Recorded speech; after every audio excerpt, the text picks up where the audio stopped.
The issue of oil pollution in Ogoni land is no longer news to the world. In fact, it became a world concern in the 90s when the people of Ogoni land, through the movement for the survival of the Ogoni people MOSUP, embarked on protests across Ogoni land, seeking for justice for their polluted environment.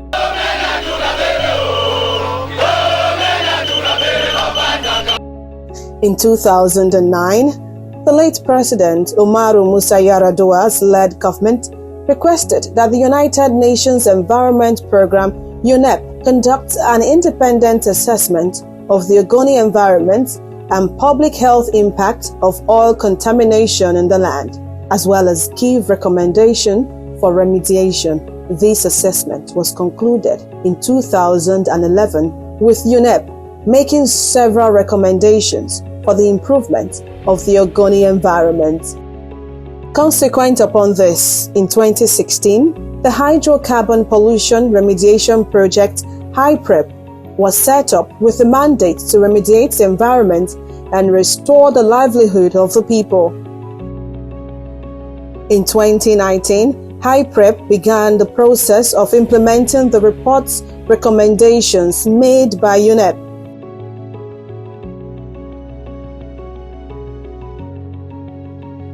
In 2020, a year after HYPREP had begun environmental remediation in the area, agitations, discontent, restiveness due to the slow pace in action looked to have started springing up again in Ogoni land. And then the question was asked, what was going wrong? Lokiaka Community Development Center, an environment, gender justice and grassroots organization led by her executive director Martha Abani, an Ogoni daughter, embarked on a tour with her team to various stakeholders with direct and influential bearing on the ongoing Ogoni Environment Cleanup exercise, with the aim of getting their views, recommendations, and commitment for a sustainable Ogoni environment. This comprised community representatives, environmental experts, those with oversight function roles, and government representative. Our first stop was Alode community in Eleme local government area. We met with Patience Osaro Gigi, PhD, the women leader in the community. Her narration was a preparation for the many dissatisfaction from people in the community. She said at the point, because of the level of poverty, community members had no option than to make use of the highly polluted water they had. Our water started getting bad to the point that you can't drink it, you can't taste it. It started smelling like fuel and kerosene mixed together. Those ones that started in 1990 something, 1999, their own water is no go area because you can't use it for anything. But you see, the people still use it because of the condition, because of the level of poverty and everything. But the cleanup proper to say we have seen a difference in it, which with the UNEP report talks about the emergency measures to restore water, give water to the people, because right now the people are still drinking that polluted water and it's causing a lot of sicknesses, it's causing a lot of problems. If you look at my hand, you can see how it is. If you still look at me and see my hand like this, then you imagine what it is like to children, because children and women are the people suffering these things so much. Men, their own, most of the time is hidden under and things like that. So the impact of it is so bad on the people living on the land. We set out to visit the first of several remediation sites, this time in Alode community. On arrival, the Lokiaka team met with Mr. Barry, the site remediation engineer, and his team. Even though we could hardly see much going on, he explained the processes in which the soil undergoes remediation. I think we've done up to 600 liters over there. We have a tank that we put inside. Understand? We recover the oil. After recovering the oil, we still apply our nutrient on the face of the water. Understand? Okay. Though we're not asked to do groundwater treatment remediation, we have to be aware of that. Our next stop was Goi community, a community highly impacted by oil spill, even though it is not a direct oil-bearing community. We met with High Chief Eric Dorr, who is the chief of the community as well as an entrepreneur. His dissatisfactions were due to High Prep not working based on the exact UNEP's recommendations, especially in the area of provision of potable water, which is an emergency measure. He stressed on the non-inclusion of traditional authorities or their consultations in High Prep's implementation processes. Water that was confirmed that it is contaminated above World Health Standard, 99% above World Health Standard, is that same contaminated water that the people are drinking up till now. And I was part of those who were preparing the templates for the UNEP report. And we introduced that they should improve on the existing water scheme across Ogoni land and attach it with a treatment plant. What will it take them to notify government or notify Shell that gave them the water scheme, and they refurbish it, attach a treatment plant, and distribute to the people? Instead, what they did was to go and take a rotting tanker to be distributing water at ECCOK and some part of Ogoni. What other part of Ogoni that were equally affected? High Chief Dorr took us on a journey through bush paths leading to what was once a bakery, sand mining and fish pond sites, which his family owned, but were destroyed by oil spills that flowed from Shell's obsolete facilities. He explained that the community, especially himself, had not been compensated, and the means of providing for his family has been made even more difficult. He added that High Prep asked them to vacate their lands, but had failed in providing alternatives for them. Presently, as I speak with you, I am in court with Shell over my right. They've paid others, but they've not paid me. They've not even come to assess my investments. And that is why my place is lying fallow. Only what I saw is that Shell, High Prep said, leave this environment. The environment is heavily contaminated. And my parents were moved from our house to Bodo here, just behind us here. That is where my father died because of hypertension. My mother also died because already UNEP have confirmed that Ogoni people are moving crops. Before, when I normally go to farm in my community, I go with Ventolin and Franol. As you have just come, you notified me that you were coming, and I waited for you. High Prep doesn't notify anybody. All the site High Prep is working. From what I heard yesterday, that they are almost completing whether 7 sites or 6 sites, near 75% completion. Where and where? What have they done? This is complete fallacy. And that is why we are calling for the restructuring of High Prep, because we are disappointed. Engineer Lemi Peteba, a lecturer and youth president of Maya community, was the next stop. Engineer Peteba was disappointed that the representatives of High Prep, who had earlier visited Maya, did not meet his community's expectations as contained in the UNEP report. There were several spillages that took place over the years. Several wells were spilled, either from human activity or natural events. And it happens that those areas over the years has never been cleaned. So Kpenya was shortlisted because it was an affected area by spillages and all that. We had well 16, well 13, well 10, and other wells that spilled over the years. No one of it has been cleaned.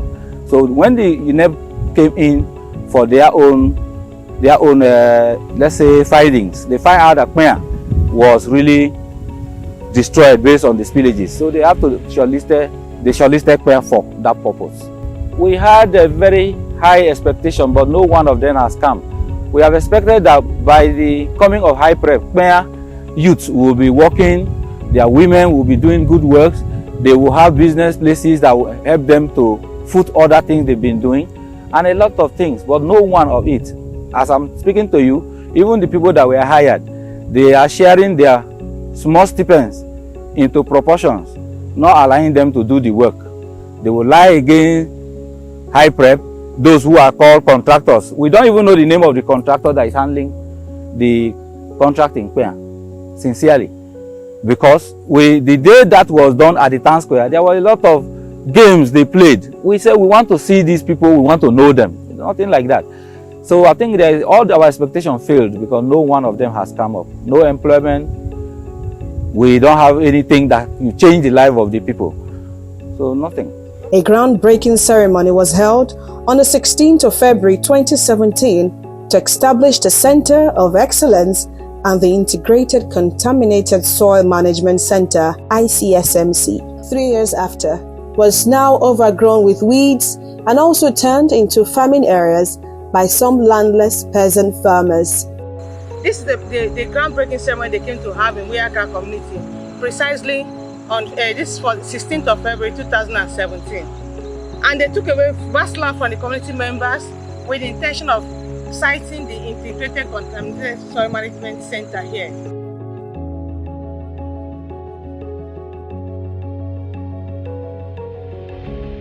The construction of Center of Excellence and ICSMC are projects capable of providing arrays of labor opportunities to Ogoni people. The story was not any different for Buemene Korokoro in Tai local government area, as Mr. Young Biabara, an environmentalist and indigene of the community, expressed his displeasure over the non-implementation of emergency measures as recommended in the UNEP reports. It was specifically said that there are issues that had to be treated as emergency. And my understanding of what emergency means that they need special attention, they need immediate attention. And those things that were actually stated that they are emergency issues had actually been swept under the carpet. And I wouldn't understand exactly what you'll be doing. Take for instance, the issue of water.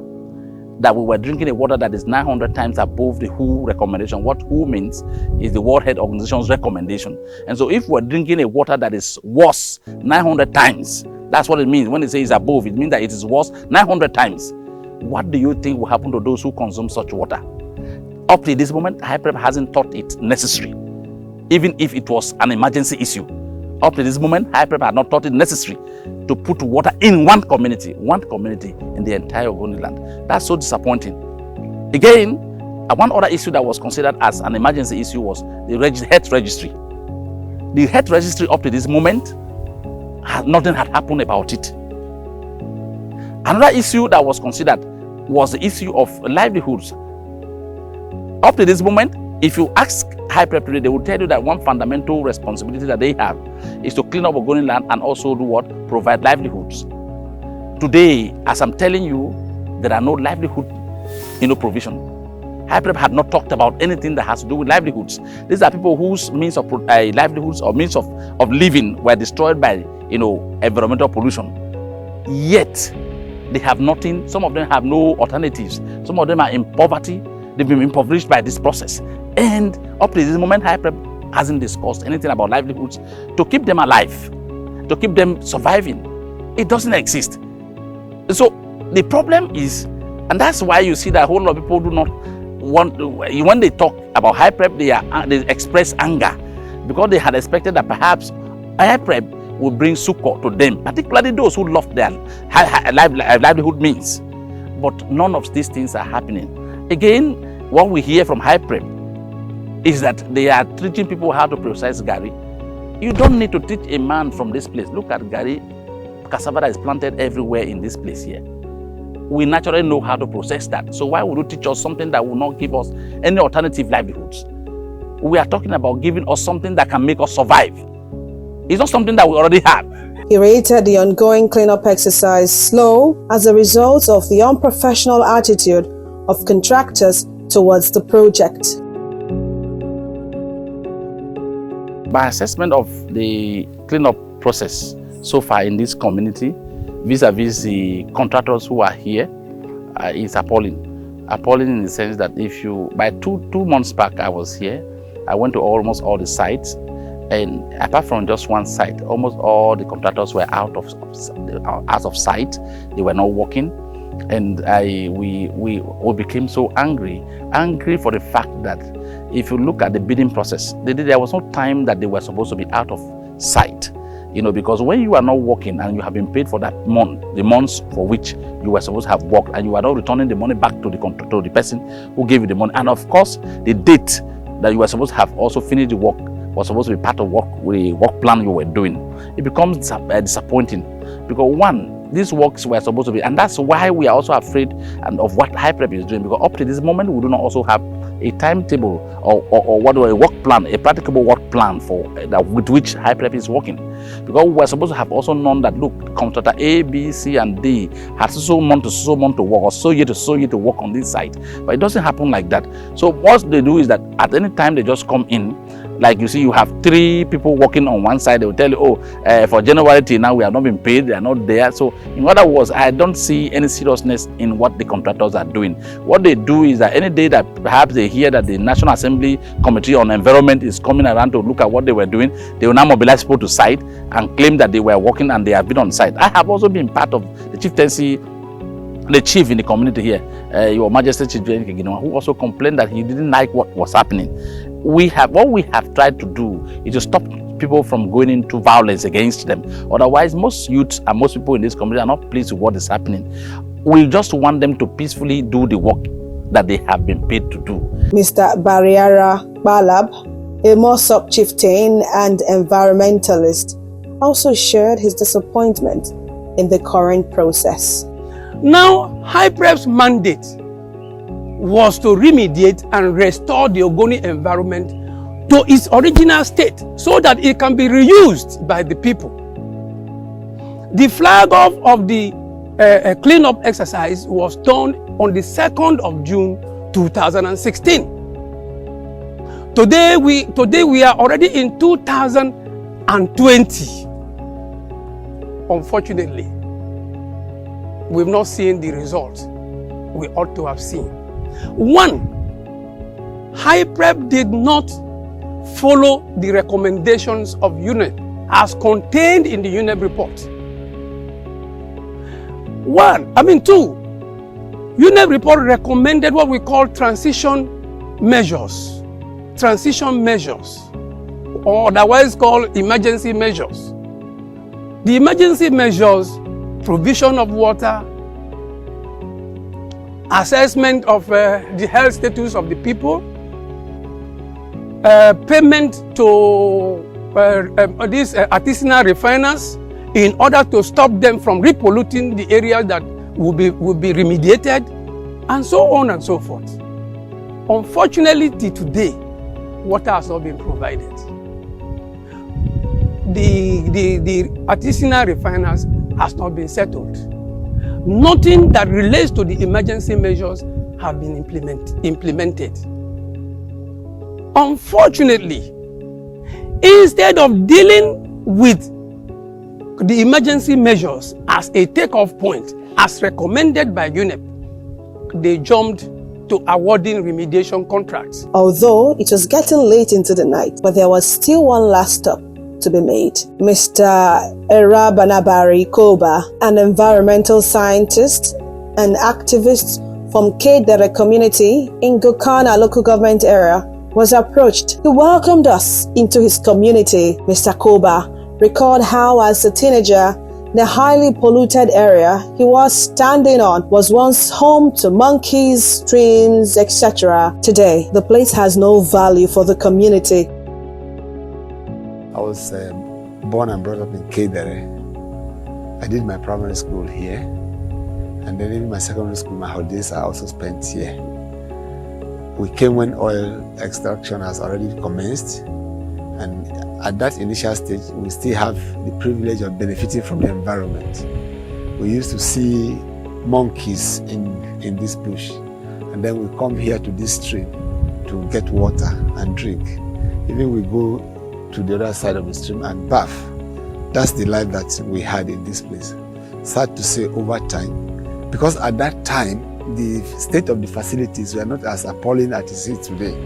I mean, in terms of age of the oil facilities. So as time goes on, the frequency of oil spill begins to increase. Yeah, I was a kid in 1970 when the first oil spill occurred in this place at Bomu Oil well, 11 rather. And I only come to hear the paid compensation. But till today, the impact of that spill is there. Even when UNEP came to investigate that site, it's still there like that. He also lamented on the continuous oil spill in the community due to obsolete oil facilities, a situation he said currently contributes to the poor health of his people, as the areas surrounding the oil spills are their only sources of livelihood. If HyPrep is the platform that government want to use to assist in restoring the environment, then they have to reprioritize their focus in terms of their programs. Why do I have to say so? If you live heavily impacted area, to go and deal with less impacted area, you are not helping the program in any way. Like here, when rain falls, it extends the spread and then it goes beyond where it was before. And so you are not actually giving priority attention to this. And with that, then, it means that the extent of spread is increasing. That means the extent of pollution is increasing. The impact on the environment is also expanding. And people need the environment to live. So if there is no immediate attention to areas like this, it means that over time, there will be no environment to sustain the people. That's why there is need for priority attention to be given to areas where there is possibility of spread or migration. UNEP did their investigation in 2011 and concluded and submitted the report that we see. Now, 9 years down the line, nothing has happened. So in the next 10 years, what will become of this environment? As at the time when UNEP came, this was not the state of this place. But over time, the contamination is migrating, the pollution is increasing, and so that is it. So they should reprioritize their focus, give priority attention to areas like this, where the possibility of expanding is high, so that you can immediately contain the spread, remediate, and restore for the people to continue to depend on the environment. We began the next day with a visit to Professor Oluanda Y. Oguzo, an environmental engineer and the consultant. Professor Oguzo expresses dismay in the manner the cleanup process is being carried out. He stated that the process began on a wrong footing with improper planning. But to me, as a practicing environmentalist, I find out that unfortunately, the government derailed in the sense of putting the cart before the horse. So we don't know whether we are pushing forward or pushing backwards. Like I said, even the report said it, that these people have been denied a very important life support system. And what is that? Potable water. And the report now said, before you even do anything, create a situation so that the people can have good potable water. The report was even too good that it identified areas where the groundwater was heavily contaminated, identified communities surrounding all those places. So that was not done. The report also said, as of importance, mind you that these people have been living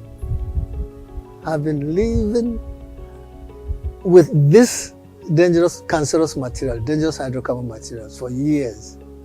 So something must have been going on in their health system. Therefore, before you even start thinking of employing human beings to go and do what? To go and dig that. Start a health inventory. Because environmental impacts and health impacts arising from an environmental disasters, at times, they don't just come. They show up after a very long time. So therefore, you don't know what these people have been drinking all these years.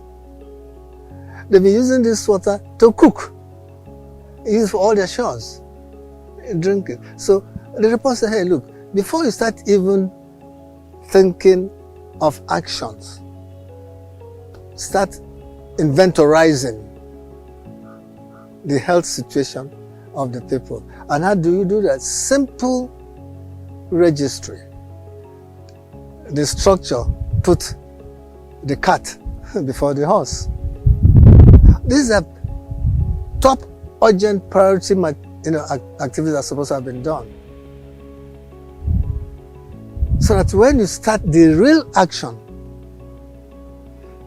of cleaning up and taking the spoils, where do you send the spoils to?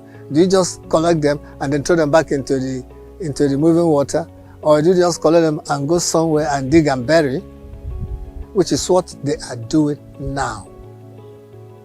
So to me, that is no cleanup, that is no remediation. He opined that the whole exercise should naturally take 3 fundamental terms as stated by the UNEP report. The solution has to be in phases. We should be thinking of short-term, mid-term, and long-term solution. So the short-term solution for me is to look critically. We have to reorganize our mindset as to how to educate the people, how to get the people key in to this project, the project of cleaning up, of a project of cleaning up that will take, by my own assessment, over 50 years to return the place to where how it used to be, at least close enough to how it used to be. The midterm, like I said, water will go hand in hand with education and skills, because the long term has a lot of engineering, a lot of chemistry, a lot of knowledge that goes into building up a system that will enable you to do a good cleanup, that will enable you to do a good remediation. It is in that area that you now start also absorbing these youths, because by that time you have gotten them to accept. You have gotten them to get out of the criminal things they're doing, artisanal refinery and all that. The report was very clear. That shouldn't be a long term. Getting the people out of this new desire to produce the basic thing they need to ride their Okada and be able to move from their village to another village. So to me, that part of that report will have, in 5 years, 3 to 5 years, will have been actualized. So by the time you bring these people out from that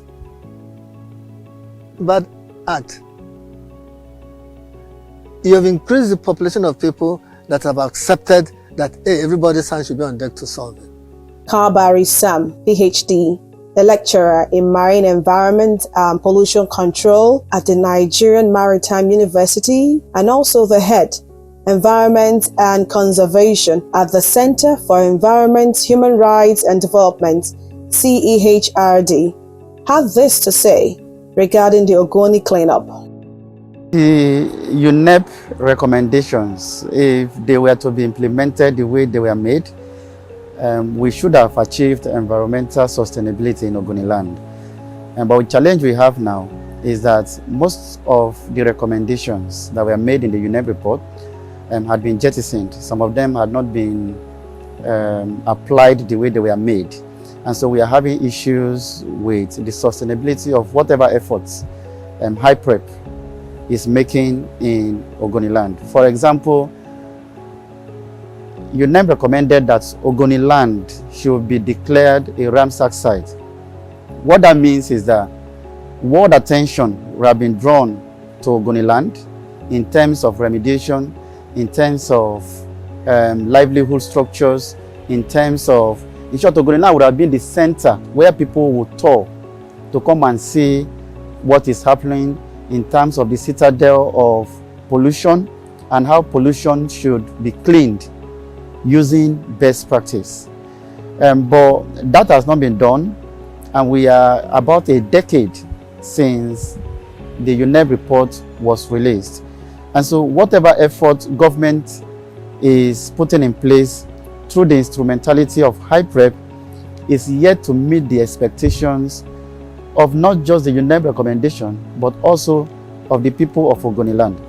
Kabari described the ongoing cleanup by HYPREP as a window dressing, stressing that the core of the issues were not being addressed. He strongly concluded that if the government of Nigeria was serious about acting on the UNEP reports regarding the cleanup, it would, through HYPREP, had implemented the preliminary budget advised by UNEP found on page 227 of its report. And so at the moment, we are doing window dressing in terms of cleaning Ogoni land. We are not talking about the substance of the cleanup yet. We are not talking about the sustainability. We are not talking about restoring lost environment. We are not talking about restoring lost culture. We are not talking about restoring lost economic structures. And so at the moment, we are still very far on the path that UNEP recommended for us. Another part of it is that UNEP provided a preliminary budget for the implementation, at least for the first 5 years. That budget was not followed. There were 10 items on that budget, and it is on page 227, if I'm not mistaken. There was a preliminary budget. That budget outlined costs and budget lines as to what any agency of government that should have been put in place to implement the UNEP report should have abided by. That preliminary budget contained what should be done in terms of artisanal refining, what should be done in terms of capacity development, what should be done in terms of emergency measures, what should be done in terms of restoration of livelihood of the people, and other itinerary items that were there. That budget was not carried along. HYPREP jettisoned that page of the UNEP report and developed its own program that has not met the expectation of the people. And so the government is yet to demonstrate sincerity in terms of implementing the UNEP report. The team decided to pay a member of the State House of Assembly a visit. Incidentally, his community is also highly polluted. The visit was necessary because there were unconfirmed reports that the federal government, through HYPREP, did not consult with the state government with regards to the cleanup. Hence, the friction between both levels of government. Honorable Dumle Mao is a chairman, House Committee on Environment of the River State House of Assembly, sheds more light on the issues involving the federal government and the River State government. Our governor, the executive governor of River State, talked about Ogoni Clean Up, and he said the cleanup is a sham, is a complete deceit. Why did he say so? The process. You cannot come to River State to do this kind of important project without talking to River State government. And you agree with me that environment is on the concurrent list. Section 20 of the Constitution is clear. It's clear. And then you come to a state like River State, you go to site, you go to say you are cleaning without talking to River State government. Even the River State Ministry of Environment is supposed to be part of the process. They are not part of the process. I can assure you that if you go to the ministry now to ask the commissioner, what is the River State government involvement on this project, is zero. The HYPREP coordinator don't even know who is the commissioner for environment in River State. I can tell you for free. I, as chairman House Committee on Environment, have not gotten any official engagement with HYPREP on the said project. What he did was to call elected representatives of the Ogoni people to say we should come and do that. That is not River State government. You are talking about those representing people. In the River State House of Assembly, we have 32 members. And those members are shared to committees. And if you want to involve my committee, the committee I chair as Environment Committee, you write to the committee officially. And I will call my members, I will call the clerk, I will call the committee attorney to say, here is a letter from HYPREP. They want us to come and see what they are doing. They've not done that. And you see, when people understand the truth and they tend not to agree with the truth, that same truth will confront them later in the future. I am from Gokana. I am from Bidere. In Gokana, Bidere is one of the most polluted sites to be cleaned. Now, we are aware that Rivers State government is supposed to participate in the process because the environment thing is on the concurrent list. What is keeping the High Prep Governing Council, or whatever it is called, from talking to Rivers State government or engaging Rivers State government on what to be done? Because the first thing you are supposed to do is to engage the government to say, here we have mandate from federal government. We want to do A, B, C, D. We need their involvement in these areas. They didn't do that. So we are not aware as far as I'm concerned. Martha Abani and her team believed it was time to table these complaints and shortcomings to those with oversight functions in High Prep in order to seek relevant answers. Professor Ben Nane, a senior lecturer at the University of Port Harcourt, Nigeria, and a member of High Prep's Governing Council, had so much to say. When asked about the non-implementation of the emergency measures recommended by UNEP, especially in the provision of potable water, and why the cleanup process was slow-paced. But if you have to do something that is sustainable, it takes time to do planning. You see, if you look at the UNEP report, what the report said is you have to provide that in the impacted communities. And of all the communities in Ogoni, how many communities are so directly impacted? They are relatively very few. And so if you restrict it to the impacted communities, it means that it's only those communities that will have access to that water.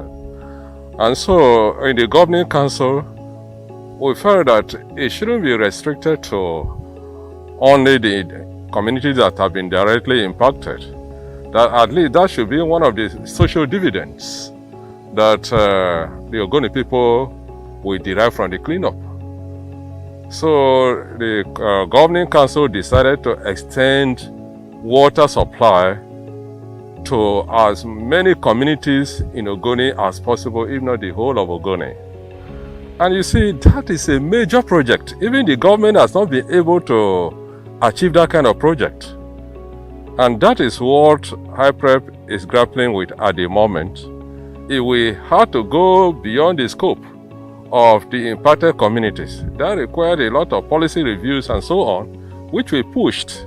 Fortunately, it went through the council, and as we speak, it is in the 2020 budget, which we are going to approve any moment from now. It has been delayed because we couldn't meet because of the COVID-19 situation. We couldn't meet, even the virtual meeting.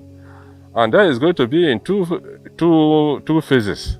In fact, two aspects of that. One, the existing water schemes in Ogoni will have to be rehabilitated. Almost all of them.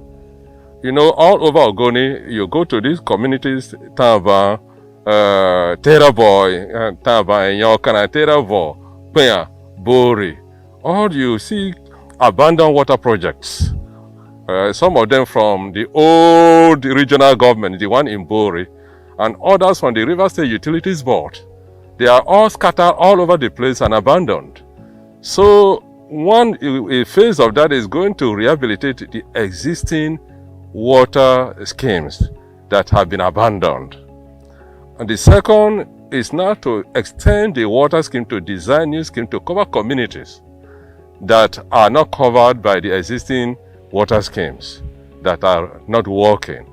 So that is what High Prep is doing, and you can understand that that is a major project. In the current project, that is going to take about 2 or 3 billion naira. In the proposed budget that will be passed any moment from now. And you know, you have to invite technical bids at various levels for projects of that magnitude. So once we pass the budget, that project is going to commence. So I emphasize that we are going beyond the scope of UNEP report. UNEP report didn't specify that we should give water to all the communities. It only specified impacted communities. But we feel that that is a social dividend that all Ogoni people should share by virtue of the struggle that brought about the UNEP report. He, however, noted that intra-communal conflicts, changes in government and policies have so far contributed to the slow pace of work, although he noted that HyPrep was doing all it could to hasten the process. Yeah, sometime, I think January, February, the internal council members of HyPrep, we decided to take to undertake a tour of all these projects. We actually discovered that some contractors have made more progress than others. I was at Pen. The day we came there, we didn't even see the contractor on site, and we asked for reasons for that. The technical reasons were explained. All over Ogoni, we inspected all the initial 21 sites. And your observation about unevenness of the implementation process is correct. In some communities, it has been a community issue, intra-community conflict here. In places like Gokana, for example, in Gokana LGA, there are some lots that the contractors for quite some time could not access because of community dispute over land ownership. That was there. I will not be able to mention those specific sites. But as of the time we visited, the contractors were even mobilizing to site because we thought the issues had been cleared. But surprisingly, a day after we left the site, there were attacks on some of those sites. So the instability in certain parts of Ogoni is also responsible for that unevenness. So those sites, happily, the contractors have been able to mobilize to those sites. So there are quite a number of issues. In some cases, it was because of flooding during the rainy season, and so excavation could not take place. We also observed some of those areas. But we feel that between the time that we did the inspection, where we did the site visits, and now, progress must have been made. In fact, we did a comprehensive report on that to the Governing Council. What the problems are, what the challenges are, the state of work, and so on. And so the Governing Council is also about to consider that report. Very extensive. And so we accept. But I think by now, progress has been made. I will say that our people, one, should exercise some patience, okay, in respect of the work that HyPrep is doing. You know, when we started looking at how the UNEP report will be implemented, you see, we have meetings from Abuja to Geneva, how to look at the documents, prepare the documents, and so on. But nobody anticipated that it was going to be delayed the way it is. And once you bring in the government, you expect delay. Government procedures have to be observed. Due process has to be observed. Initially, we were thinking about an Ogoni Environmental Authority, the way HyPrep suggested. But as we were contemplating, discussing the implementation, we discovered that that is not going to be very, very easy. You see, NNPC is the government agency that is involved. The funding of that program is 55 for NNPC, all right, and 45 for the oil companies. You see that the government is not the dominant partner. And so there is no way you can implement what has become a government project without involving the government. And once you involve the government, you expect that government laws, regulations, even constitutional issues will be considered. All these bring about some level of bureaucracy and delay. Look at the issue of procurement, which is one of the greatest problems that High Prep is having. You have to obey the Nigeria procurement law. And you know there are certain ways you do. If you violate this law, sometimes there is no option of fine. You go to prison. And some procurement processes can take place as long as 1 year. That we did not anticipate. And that is something we have to bring to the attention of the Ogoni people to bear with us. We are anxious. As community representatives in High Prep, some of us are very, very anxious about it. Every day we are here on phone doing one thing or the other so that this whole process could be implemented speedily. But there are obstacles which have to be cleared. And some of these are very legal. They are fundamental that we cannot immediately overcome. We have to go through the whole hog. And so these are some of the problems that we are encountering.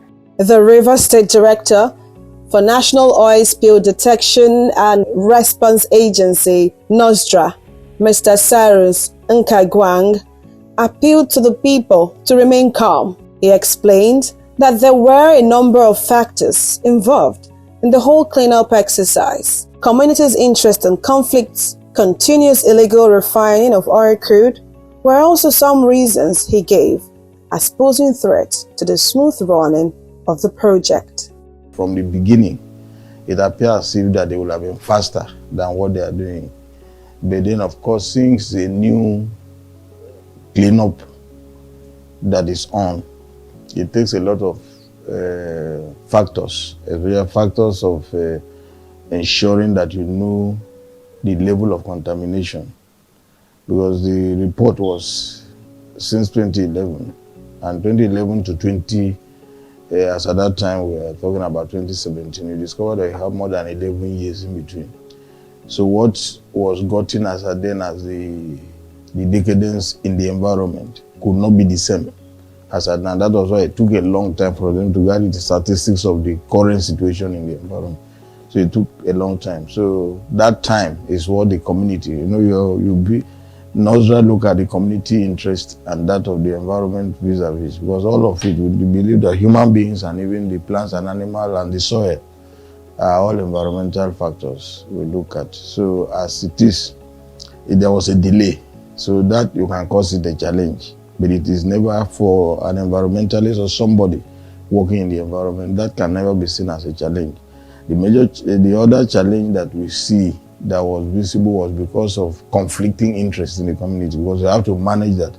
The interest of the community differs. So if you want to work in this place, we will give you specific condition outside the scientific condition. So you have to marry these two. So in some places there are obstruction of work until right now. Things are coming down right now. But those ones, it constitutes a challenge where a contractor want to come to site. You say contractor should pay this, you do this. So many obstructions. So those one actually was part of the challenges High Prep was having. When confronted with the quoted amount of 10 million USD in the UNEP report meant for alternative employment of those involved in artisanal refining of crude oil, Mr. Nkagwana had this to say. The issue of the money to take them out is not the issue of money. The money is not supposed to be given to the artisanal refinery. It's to mobilize campaign against artisanal refinery. It's to mobilize campaign. It's not for them to be shared, to be given to. For what? For compensation or for what? What are we giving them? Normally, if you spill oil, you are the person that will pay for it, for the cleaning. That is the polluter pay principle. So you can't spill oil, then we'll give you money to do what?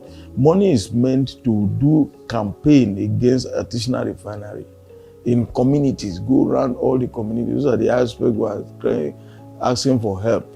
Once that's that team that is set up, like as I told you, most of these things will come up later. It's just like you going to preach to a set of people. So if they come out and say, okay, this is what we want to do, you only provide an alternative means of livelihood for them to live this. So those money there is to create a kind of a different means to them. I know some groups in Ogoni, some young men, have come together that they will need the modular refinery to bear their names. And the Federal Ministry of Environment is working with them to see that that is possible. It's also part of what is going to enhance the environment and maintain it sustainably. Because these boys that are doing these things are getting this oil free of charge. Having concluded the interviews and visits to some of the cleanup sites, it is safe to say that the people of Ogoni land are very much anxious and highly expectant of a clean and environmentally friendly community. This documentary is not for Lokiaka Community Development Center to take sides with any group, but it is to present real-time situation for public analysis to evaluate situations before and during the HYPREP's implementation, 9 years after the release of the Ogoni Environment Assessment Reports by UNEP, and to further obtain public opinions on how a sustainable Ogoni environment can be achieved going forward.